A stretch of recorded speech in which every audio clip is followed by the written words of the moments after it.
Ce lundi 8 septembre, à l'Assemblée nationale, les journalistes parlent espagnol, anglais. Ils sont venus du monde entier assister à la chute d'un homme, le Premier ministre François Bayrou. Il y a bien longtemps que le Palais Bourbon n'avait pas connu une telle cohue. Et ce n'est pas sa patronne, Yaël Braun-Pivet, qui va dire le contraire. Ça va bien, merci. Bonjour. Bonjour. Dans les salons privés, elle nous accorde ses derniers instants avant le discours de François Bayrou, un Premier ministre qui lui a donné beaucoup de travail ces derniers jours. Qu'est-ce que vous, Première ministre, Madame la Présidente, vous avez fait ce vote de confiance? Je pense que c'était important de le faire sur le sujet. Après, on voit bien que les échanges avec les différentes forces politiques montrent bien qu'il n'y avait pas de voie de passage. Donc c'est vrai que c'était un risque important et donc je ne l'aurais probablement pas fait. Après. Merci à vous. Bonjour, tout va bien? Mes chers collègues, la séance est ouverte. La parole est à Monsieur le Premier ministre. Cette épreuve de vérité, je l'ai voulu. Pendant 40 minutes, François Bayrou va s'offrir un barreau d'honneur. Une ultime plaidoirie. Avant le vote d'une assemblée qui a déjà décidé de le condamner. Notre pronostic vital est engagé. Dans le même temps, son allocution est lue au Sénat par l'ancienne première ministre Elisabeth Borne. Devant des sénateurs, disons-le, peu assidus pour certains. Au premier rang, des membres du gouvernement, dont la ministre en charge de la ruralité, Françoise Gatel. Nous la retrouvons à l'issue du discours. Salut. Ça va, Pascal? Et toi? Comment va la Normandie? C'est tout ce qui reste. Oh, la brochette. L'homme qui me transporte. Salut. Et à vrai dire, ce n'est pas l'image que l'on se faisait d'une ministre avant la chute du gouvernement. Oui, et toi? C'est des bulles de savon? C'est mes bulles de savon. Oui, je fais des bulles. C'est dingue ton truc. Je fais des bulles. Oui. On vous voit tout sourire à une heure d'un vote qui devrait Oui. sceller le sort de votre gouvernement. Vous n'avez pas l'air très stressé. Non, mais moi, d'abord, je souris parce que je souris assez naturellement, pas béatement ni bêtement. Donc moi, je suis grave. Et en même temps, être grave, ça ne veut pas dire qu'on ne sourit pas aux gens. Voilà. Ben, je ne vais pas me mettre à pleurer. J'ai pas pris de Kleenex en plus. Allez. La ministre va vite s'éclipser du Sénat. Allez. Ce vote, elle a décidé de le vivre entourée de ses équipes. Et il va arriver plus vite qu'elle ne le pensait. Ça y est, c'est le moment fatidique, le moment du vote. Les députés ont 30 minutes pour, contre ou abstention. 30 dernières minutes en tant que ministre. Ah non, mais voilà, comment dire, vous devriez écrire des scénarios. Elle va découvrir en direct la chute du gouvernement auquel elle appartient. Pour l'approbation, 194. Contre 364. L'Assemblée nationale n'a pas approuvé la déclaration de politique générale. Conformément à l'article 50 de la Constitution, le Premier ministre doit remettre au président de la République la démission du gouvernement. La séance est levée.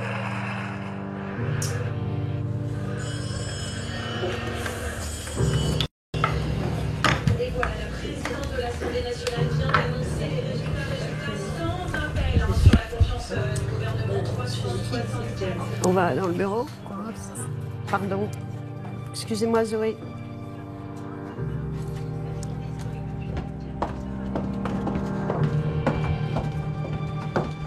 On vous sent assez ému.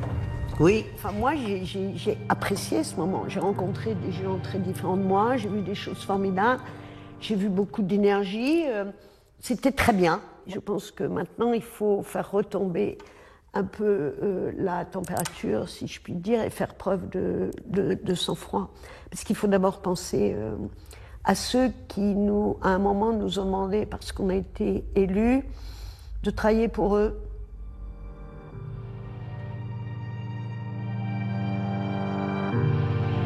Le malheur des uns fait le bonheur des autres.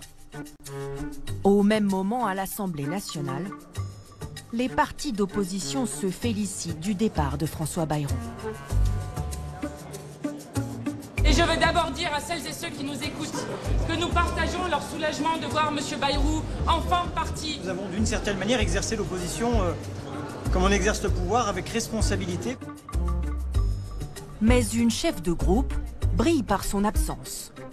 Marine Le Pen. Elle qui vient d'apprendre la date de son procès en appel pour détournement de fonds publics quelques heures plus tôt. Dans le jardin à l'abri de la meute, un seul député RN a été mandaté pour s'exprimer. Ça s'est vu, mine de rien, dans la meute de journalistes. Tout le monde s'est étonné, effectivement, qu'il n'y ait pas de prise de parole du groupe RN et de Marine Le Pen, en l'occurrence. La prise de parole du groupe RN, il y en a une, c'était votre serviteur. Désolé de vous décevoir, mais voilà, j'ai essayé de combler vos voeux. Mais j'ai pas eu beaucoup de... Ceci dit, ça explique peut-être parce que j'ai eu très peu de questions. Donc peut-être qu'ils pensaient qu'après moi, Marine arriverait. Désolé, il n'y avait que moi.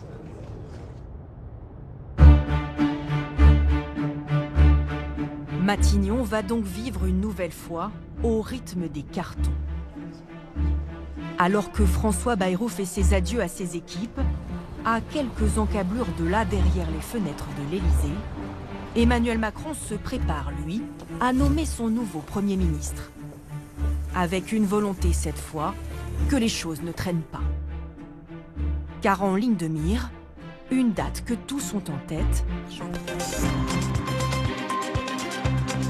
le 10 septembre. Emmanuel Macron, on sait qu'il doit aller vite. L'Élysée promet un nom dans les tout prochains jours. Là, il y a urgence parce qu'Emmanuel Macron se retrouve vraiment en première ligne. Pour des raisons de pression sur l'Élysée, il faut nommer quelqu'un rapidement. Et parce que, en effet, si vous avez un sentiment de flottement, de chaos, ça peut être imputé directement à l'exécutif.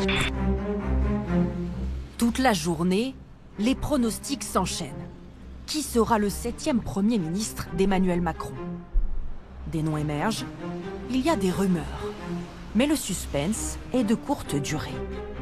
Peu avant 20h, dans un communiqué, l'annonce de l'Élysée est officielle.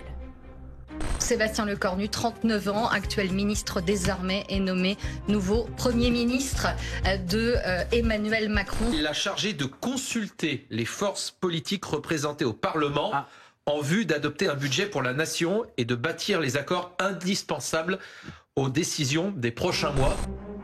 Sébastien Lecornu a donc une mission essentielle, négocier avec l'ensemble de la classe politique, aujourd'hui profondément divisée. Et le nouveau locataire de Matignon le sait, pas de temps à perdre. Le lendemain, la passation de pouvoir avec son prédécesseur se fait sur les chapeaux de roue, 2 minutes et 48 secondes, montre en main. Je ne vais pas faire de grands discours puisque cette instabilité et la crise politique et parlementaire que nous connaissons commandent à l'humilité et à la sobriété. Sébastien Lecornu veut immédiatement imposer sa marque. Et il n'est pas le seul. Il y en a un autre qui a bien conscience de jouer son avenir politique. C'est le ministre démissionnaire de l'Intérieur, Bruno Retailleau.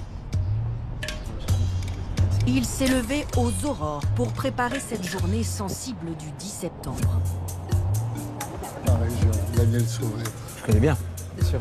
Je suis venu m'assurer que Rungis n'était pas bloqué. Non, juste n'est pas bloqué. Bon, il y a eu des tentatives, mais ça n'a pas abouti. Bon. Dans les allées du plus grand marché d'Europe, à Rungis, il veut montrer que tout est en contrôle. De retour à Beauvau, c'est lui, encore, qui préside la cellule de crise interministérielle. En revanche, ce jour-là, pas question de lui parler politique. La consigne nous a été passée. Même si en conférence de presse, lui, le fait sans détour. La mobilisation n'a rien d'une mobilisation citoyenne. Elle a été détournée, confisquée, captée par la mouvance de l'extrême gauche, de l'ultra-gauche, appuyée par le mouvement des Insoumis. Au même moment dans les rues de Paris, premier blocage. Comme ici, devant cet établissement du 20e arrondissement de la capitale. Des policiers sont pris pour cible. Certains manifestants utilisent des poubelles comme projectiles ou y mettent volontairement le feu. Des actions spontanées et disparates dans un climat de tension avec les forces de l'ordre.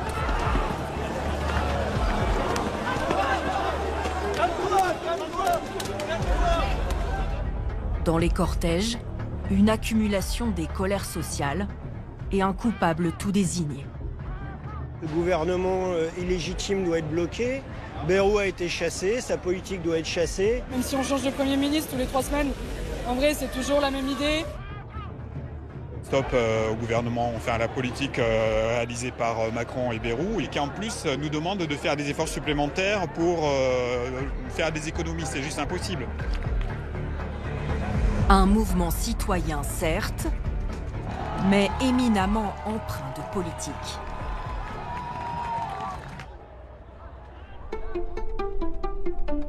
Et dans le Nord, justement, une élue a prévu de se joindre au cortège.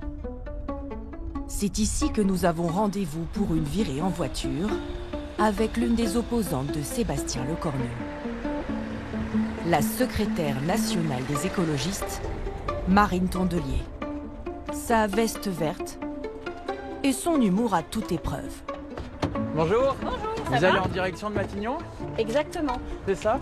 Allez-y, je vais conduire. Ironie du sort.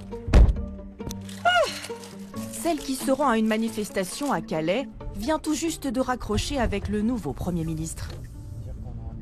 Qu'est-ce qu'il vous a dit? J'ai compris, oui, qu'il était de l'Eure et qu'il avait des racines populaires et que, contrairement à certains qui ne sortent jamais de 3 arrondissements de Paris, il sait peut-être plus que d'autres ce qu'est la France, mais ça n'empêche pas que, pour moi, il n'a rien à faire là. Donc on ne découvrira pas dans quelques heures ou quelques jours Marine Tondelier au gouvernement de M. Lecornu? Sûrement pas. Mais tout comme vous ne découvrirez pas non plus de socialistes, ni de communistes, ni d'insoumis. Voilà. On a le mérite de la cohérence et de la constance. Après François Bayrou, la nomination de Sébastien Lecornu, un autre proche d'Emmanuel Macron, est selon elle une provocation. Quoi qu'il advienne dans ce cercle parlementaire... Marine Tondelier n'a pas choisi le Nord au hasard. Ici, la patronne des écolos se sait en terrain conquis. Bonjour, ça va? Bonjour. Il y a une météo qui a sorti à l'état émotionnel de mon cœur. Dans ce département touché par les fermetures d'usines, une personne sur 5 vit sous le seuil de pauvreté. Ouais. Est-ce que c'est un avis de tempête? Là, c'est un avis orageux, déjà. On attend le tonnerre, mais toujours pas d'éclair à l'horizon. Pour qui c'est orageux? Pour la France. Que la France? Je crois que c'est orageux à tous les étages, là. Marine Tondelier réclamait avec Olivier Faure un gouvernement de gauche. Elle ne l'a pas obtenu. Quel est désormais son objectif? Attendez, je prends une photo. Je suis tout à fait d'accord. Ce quinquennat sera écologique ou ne sera pas. C'est-à-dire que vous appelez au départ d'Emmanuel Macron. Mais il appelle lui-même à son départ et il n'écoute rien. Je ne suis pas une adepte de la destitution par principe qui me répète ce mot tous les matins en me réveillant. Mais je me dis qu'à un moment, il fait tout pour qu'il n'y ait pas d'autre solution, quoi. La destitution du président. C'est ce que réclame depuis plusieurs semaines la France Insoumise et son leader Jean-Luc Mélenchon. L'ennemi déclaré du Parti Socialiste et d'Olivier Faure. D'un côté, il y a Olivier Faure, de l'autre, il y a Jean-Luc Mélenchon. Là, vous allez du Puis au côté de milieu, il y a Jean-Luc les Mélenchon. écologistes, voilà. Monsieur Faure n'a pas apprécié ça, si. Mais vous êtes obsédés, c'est pas possible, laissez-les tranquilles. Vous faites une émission de télé-réalité, en fait. Je vais aller au confessionnal. Je trouve qu'à un moment, c'est indécent de passer plus d'énergie à se tabasser entre nous publiquement que à être là concrètement pour la vie des gens. Et expliquer qui est le traître, à cause de qui c'est le Cornu, non c'est toi, non c'est toi, et je sais pas quoi, je n'ai pas le temps. Et je trouve ça indécent. Et c'est pareil pour vos questions. Cette colère, un autre parti compte bien en profiter. La France Insoumise Voilà, image en direct de la place du Châtelet sur la gauche de votre écran. Et son député du Nord, David Guiraud. Il y a du monde en fait. Les collègues, ils envoient dans les petites villes, villes moyennes. Même à table, il n'en perd pas une miette. Quelle saveur à cette journée pour l'instant? Moi, de ce que je vois, ça se passe plutôt bien. Donc on sent que le mouvement, il a quand même bien infusé en fait dans la société française. Et il se passe bien. Son parti a été le premier à soutenir publiquement le mouvement du 10 septembre. Mais cet après-midi à Lille, le soutien se veut discret. Vous ne mettez pas votre écharpe ces couleurs? Ouais. Pour quelle raison? Parce que bon, on va voir si on la met ou pas, mais le but n'est pas forcément d'être hyper visible. Voilà. Pourquoi? Parce que ça peut être vu comme de la récupération. C'est une consigne qui a été donnée à la Non, c'est pas forcément une consigne. Chacun fait comme il le sent, comme il veut. Mais dans le cortège lillois, difficile de passer inaperçu pour David Guiraud. Bonjour. Vous allez bien? C'est un plaisir de vous rencontrer. C'est gentil, merci beaucoup. Allez, on peut faire une petite photo? Ouais, bien sûr, bien sûr. L'élu ne peut pas faire 10 mètres sans être arrêté. Mais là encore, aucune récupération selon l'élu. Qu'est-ce que vous répondez à ceux qui disent que vous soufflez sur les braises et que vous alimentez la stratégie du chaos et du blocage? Ah là, moi ici, je vois pas le chaos, je vois la solution en fait. La solution, c'est que les gens ils se mobilisent pour faire partir ceux qui ont bloqué le pays. Il y a des gens qui ont perdu des élections, qui n'ont plus de base sociale, qui n'ont plus de base démocratique, qui continuent à s'accrocher au gouvernement, à s'accrocher à ce qu'il leur reste de pouvoir, mais comme des moules à leur rocher. Donc là, il y a juste des gens qui descendent dans la rue pour arracher les moules au rocher. Ouais, c'est pas le chaos en fait, c'est le fonctionnement normal des institutions. On voudrait que ces gens s'en aillent. Voilà, il faut que ces gens partent. Et dans ces gens, le responsable principal de tout ça, c'est Emmanuel Macron. La France insoumise a déposé une motion de destitution à l'Assemblée nationale. Mais pour aboutir, elle devra franchir de nombreuses étapes parlementaires et recueillir les votes de 2/3 des députés et des sénateurs.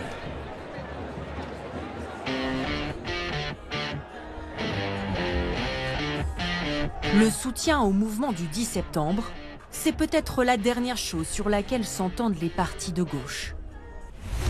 Une famille divisée, fracturée, aux relations à l'arrêt.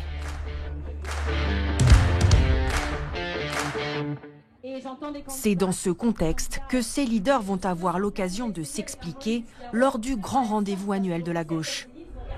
La fête de l'humanité, plus bouillante que jamais.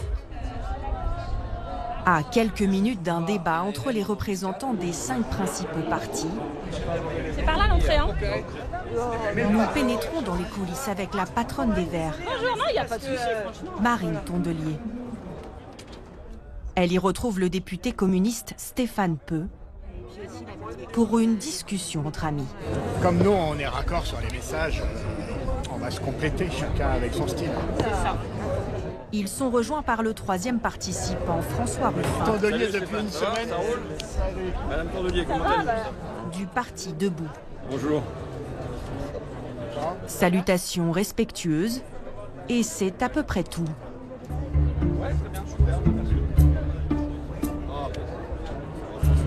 Quant aux représentants de la France insoumise, Adrien Clouet, il n'est pas là non plus. le député Adrien Clouet, Aïssa, Adrien Clouet, il n'est pas là encore. il se tient un peu plus loin. Je l'ai localisé. Je vais le saluer quand même. Si c'est bien lui. Ça va? Il ne manquait plus qu'Olivier Faure pour voir la gauche réunie physiquement. C'est une reconstitution du nouveau Front populaire. En tout cas, ça serait, à mon avis, une nécessité dans la période présente qu'on aille vers davantage d'union. Et je pense que ce qu'on disait l'année dernière, quand on interpellait les partis en disant soyons unis, arrêtons nos conneries, je pense que ça valait hier comme aujourd'hui. Ça va être compliqué là, non? C'était déjà compliqué l'année dernière. Avec une question, faut-il discuter avant de censurer ou non le Premier ministre? Olivier Faure est l'un des rares à le vouloir. Bonjour Monsieur Faure. Bonjour. Une petite... Mais le dialogue semble compliqué.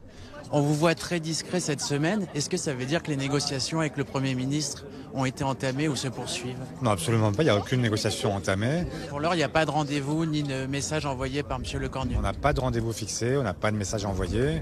Et je crains que Sébastien Lecornu ne soit en réalité tenu à la fois par son fameux bloc central et par le président de la République. Donc on verra ce qu'il est prêt à faire. Il a annoncé des ruptures. Voyons quelles sont les ruptures auxquelles il est prêt. Le premier secrétaire du Parti socialiste, Olivier Faure. hué lors du débat. La secrétaire nationale d'Europe Écologie. L'Union de la gauche attendra. Sur les terres de Sébastien Lecornu, en tout cas, il y en a un qui parie fort sur sa capacité à sortir la France de l'impasse. Un ami de longue date du nouveau Premier ministre.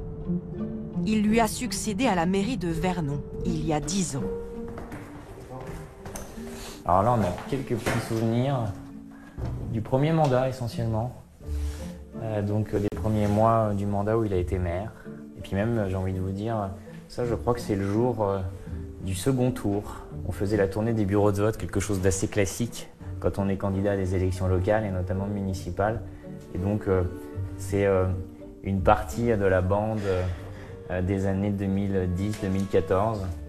On nous appelait les mousquetaires d'ailleurs.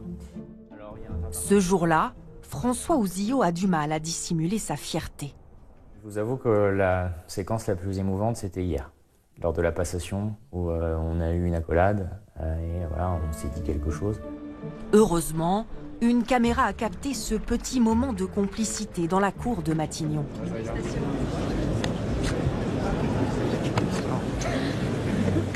Alors que pèse déjà une menace de censure sur le futur gouvernement, François Ouzillot a accepté de nous expliquer la méthode Lecornu pour sortir du blocage. Il a cette capacité à être très proche des gens, à savoir parler à tous les élus, de tous bords politiques. Évidemment, c'est une méthode que vous êtes obligé d'appliquer déjà dans vos conseils municipaux, vos conseils départementaux, vos conseils régionaux et vos conseils d'agglomération. Parce qu'on n'a pas tous les mêmes sensibilités. Néanmoins, on a des projets à faire sortir, parce que les habitants nous ont élus pour ça. Jamais avare de compliments à l'égard du nouveau Premier ministre. Voilà, c'est un homme profondément humain, tout simplement. François Ouzillot est convaincu qu'il parviendra à rétablir la confiance avec les politiques, comme avec les Français. Sébastien, c'est quelqu'un qui est resté, malgré son parcours exceptionnel, très humble, très modeste. Et c'est aussi pour ça que les gens l'apprécient, y compris ses opposants politiques.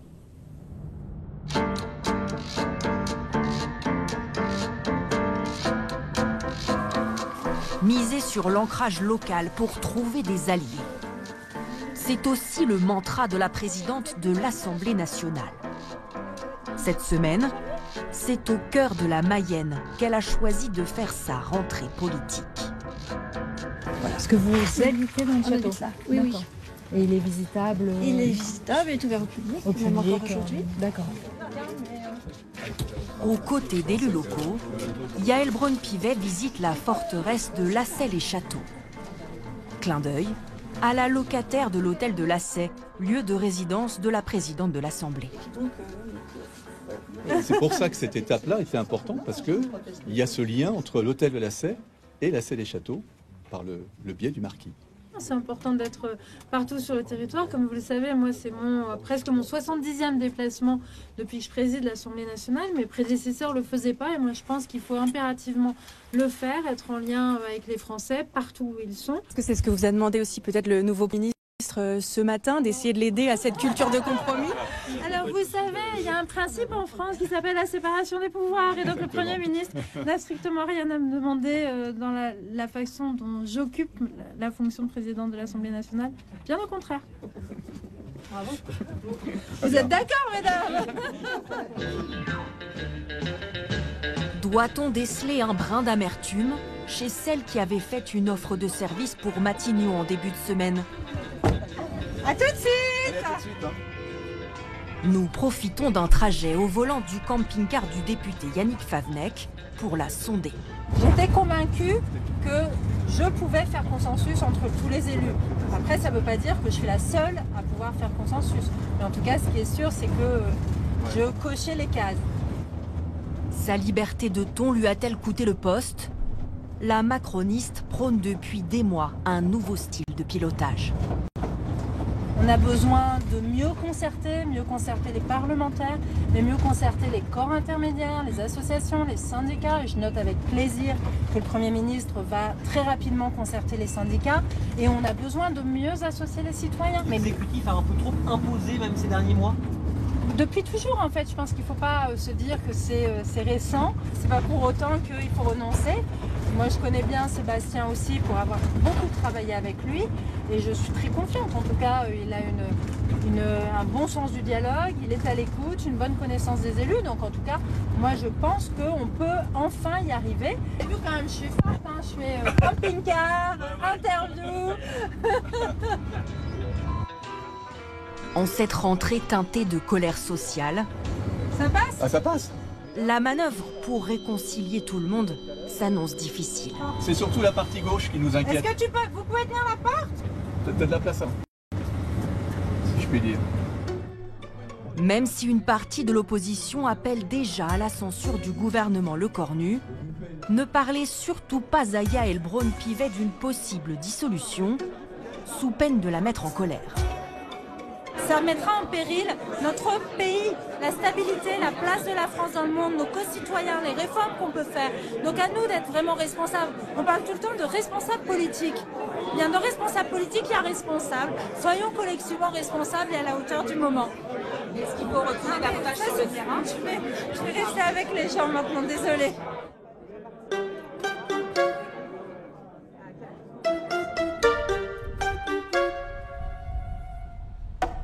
Et le Rassemblement national dans tout ça. Jusqu'ici, leur position sur la nomination de Sébastien Lecornu était restée brumeuse. Je ne connais pas bien le climat bordelais, hein. Je ne sais pas si c'est habituel ou pas. Mais on n'a pas ça en Moselle. À Bordeaux, où se déroulent leurs universités d'été, nous nous sommes glissés au petit déjeuner de Laurent Jacobelli pour tenter d'en savoir plus. Alors apparemment, c'est parce qu'on aurait investi dans la santé qu'on serait en déficit, selon le nouveau Premier ministre. Bon, je pense que ça fait longtemps qu'il n'a pas visité un hôpital. On commence bien. La ligne, nous dit-il, c'est pas de censure a priori. Mais avant même d'être reçu à Matignon, le RN ne fait pas grand mystère de son agenda. La probabilité que M. Lecornu fasse un budget qui évite la censure est quand même très peu probable. Les premiers mots qu'on entend de M. Lecornu, c'est taxes. Voilà, il se dit, tiens, on va faire plaisir à la gauche, on va créer des taxes. Bon, c'est exactement ce dont les Français ne veulent plus, et c'est exactement ce qui ne marche plus. Donc, si on va dans cette direction-là, on voit bien qu'il y a quelque chose qui ne va pas marcher, et s'il ne le fait pas, il perdra la gauche. Je ne vois pas comment il peut trouver un équilibre entre ceux qui veulent faire des économies sur les mauvaises dépenses comme l'immigration et ceux qui veulent régulariser tous les sans-papiers, entre ceux qui ne veulent plus de pression fiscale et ceux qui courent dans la rue en criant « taxons, taxons, taxons ». Je ne vois pas comment il va y arriver. C'est une position intenable, en fait. On a l'impression que vous souhaitez vraiment la dissolution cette fois-ci. Oui, bien sûr. On souhaite la dissolution. D'ailleurs, Marine Le Pen l'a dit, hein, qu'elle voulait une dissolution vite. Pourquoi? Parce que cette Assemblée, elle est ingouvernable, elle est ingérable. Et que notre pays a besoin de réformes. Au menu des discussions ce matin-là... Ça va, Gilles? Ça va et toi? Oui, très bien. La stratégie pour les futures élections municipales et la présidentielle, bien entendu. Les amis sont là. Ah oui, merci. Oh là là. Ne dis pas de bêtises. Non, mais voilà, merci de m'avoir retenu. Parmi les autres cadres du RN, Marine Le Pen et son bras droit, Jordan Bardella. Pas question de filmer davantage. Mais en coulisses, une confidence nous est faite. S'ils ont choisi de se réunir à Bordeaux où ils n'ont pas leurs habitudes, c'est pour mieux conquérir l'ouest de la France. Mais vous pouvez me le dire, oui. J'ai 93 ans. Non. Je peux le dire aussi. Je peux vous le dire. Mais c'est quoi votre secret? Je n'en ai pas. C'est ma femme. C'est vrai? Oui. C'est quoi son secret? La beauté intérieure, l'amour des autres. Waouh! Car il s'agit cette fois de mettre toutes leurs chances de leur côté pour prendre le pouvoir. Convaincu, semble-t-il, que la prochaine sera la bonne. On veut accéder au pouvoir parce que nous sommes dans l'opposition aujourd'hui et qu'il y a un besoin d'alternance. Les autres n'incarnent pas l'alternance. Les sont prêts à gouverner avec des socialistes. Bon, je pense que quand on est électeur PS ou électeur LR, on voit bien la collusion. LFI a appelé par 2 fois à voter Emmanuel Macron. Donc, en quoi c'est une force d'opposition? La seule force d'opposition aujourd'hui crédible, c'est le Rassemblement national. On incarne cette alternance. Donc, je vais vous dire, ce sera un mai 81 à l'envers. Le futur gouvernement Lecornu, pas encore nommé, passera-t-il le mois d'octobre? Est-ce qu'un budget sera voté pour la France? Le temps nous dira qui saura tirer son épingle du jeu en cette rentrée politique secouée par les mouvements sociaux.